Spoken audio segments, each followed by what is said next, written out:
Anyway, hello everyone. I'm Janine Naus, your grief and trauma relief specialist, and I'm really glad you're here with me today, whether you're joining live or watching the replay. And I want to begin with something many capable, responsible, thoughtful people do and often don't even realize they're doing until afterward. You over-explain. You don't just say no, you say no and then explain why, and then explain the context, and then explain the reasoning, and then sometimes even explain how you hope the other person won't take it the wrong way. So you justify your boundaries, you soften your preferences, you provide background no one asked for, and later, when the conversation is over, you might feel, well, tired.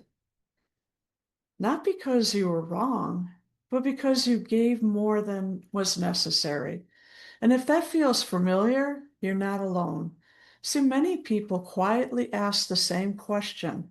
Why do I feel like I have to explain everything? And if you've ever wondered why you over explain yourself, there's usually something deeper happening in that moment. So today we're going to talk about why over-explaining develops, what it protects, and how to begin separating clarity from self-protection. So to understand that, we first need to look at what over-explaining is really doing for your nervous system. See, over-explaining is rarely about communication skill. It's often about anticipation. When someone has lived in environments where their motives were questioned, their words were twisted, their decisions were challenged, or their boundaries were dismissed, the nervous system adapts. And it starts preparing for pushback before it happens. So instead of simply saying, I'm not available, the body says, let me explain why. Let me make this reasonable. Let me provide enough detail so they can't argue. And the explanation becomes a form of protection. It attempts to close loopholes, reduce misunderstanding, prevent objection, avoid being labeled difficult, selfish, or unreasonable. And at some point in your life, that likely worked. More detail reduced conflict, more context prevented escalation, more explanation protected your position. So your system learned something important. Clarity isn't always enough. Evidence feels safer. But here's the shift. When over-explaining becomes automatic, you're no longer just clarifying, you're bracing. Your nervous system isn't asking, is this clear? It's asking, will this be challenged? That subtle difference changes everything because when you're speaking from bracing instead of clarity, the conversation feels heavier. You're not just communicating, you're defending, and that can be exhausting. Which brings us to the next layer. Why being misunderstood can feel so threatening in the first place. So once we see that over-explaining is a form of preemptive defense, the next question becomes, why does being misunderstood feel so threatening? See, for many trauma survivors, misunderstanding wasn't neutral. It wasn't just, oh, let me clarify. It may have led to blame, escalation, withdrawal, even shame, or being painted as something you weren't. So the nervous system learned something powerful. Misunderstanding can have consequences. And when consequences feel unpredictable or relationally costly, your body works hard to prevent them. And that's where over-explaining steps in. It says, let me close every gap. Let me remove every possible misinterpretation. Let me make this airtight so nothing can be twisted.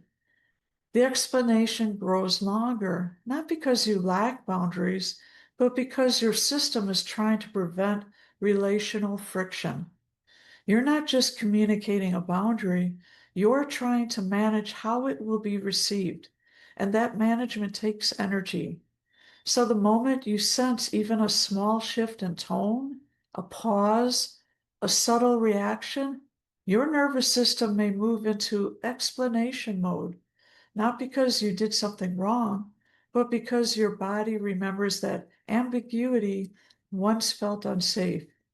And here's what's important to notice: clarity and control are not the same thing. You can be clear without controlling the other person's response. But if your system learned that other people's reactions determined your safety, you may instinctively try to shape the reaction before it happens.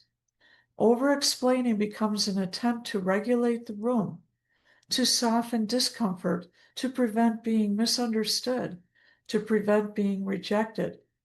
But regulating the room is not your responsibility. And once we begin to separate clarity from reaction management, something shifts. Because boundaries don't require airtight arguments, they require steadiness. Which brings us to the final piece: how to begin settling boundaries without over justifying them. So, once we separate clarity from reaction management, we begin to rebuild something steadier. A boundary is complete without excess explanation. I'm not available. That doesn't work for me. I've decided differently. I won't be able to commit to that. Those sentences are whole. They don't require background stories. They don't require supporting evidence. They don't require preemptive defense. But if your nervous system learned that brevity created conflict, short responses can feel unsafe at first. So you may notice an internal pull to add more detail, more reassurance, more justification. And that discomfort doesn't mean your boundary is wrong. It means your body is adjusting to speaking without bracing. So instead of forcing yourself to be abrupt, you begin with awareness. Notice when explanation shifts from clarity into defense, and ask yourself gently, am I clarifying, or am I trying to prevent a reaction? That question alone creates space. Then, in lower stakes moments, experiment. Instead of, I can't because I already have three things and I've been overwhelmed and I just need, well, try this. I'm not available. Pause. Let the sentence stand. It will feel unfamiliar at first. Unfamiliar does not mean unsafe. So over time, when your nervous system experiences that brevity does not automatically create harm, over-explaining softens. Not because you forced it away, but because you no longer need it to stay protected. So if you ever walked away from a conversation feeling drained, not because of what you said, but because of how much you felt you needed to say, I want you to hear this clearly.